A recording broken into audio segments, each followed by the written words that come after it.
जुल्फ़कार साहब, मैंने सुना है आप बहुत बड़े गुलूकार हैं, तो मुख्तलिफ़ सिंगरों की आवाज़ निकाल के दिखाएं। अब पहले मुझे सिंधी सिंगर की आवाज़ सुनाओ।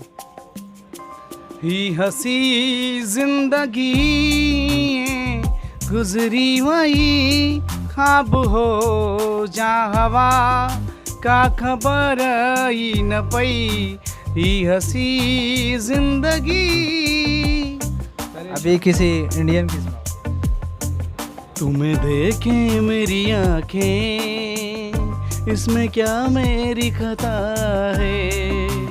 तुम्हें देखें मेरी आंखें, इसमें क्या मेरी खता है।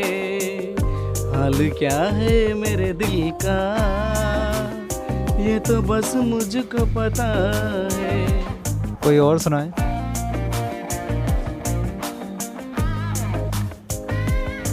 कौन बनेगा करोड़पति में शो में मैं आपका स्वागत करता हूँ। 10 करोड़ के लिए सेक्शन A सेक्शन B आपको दिया जाता है।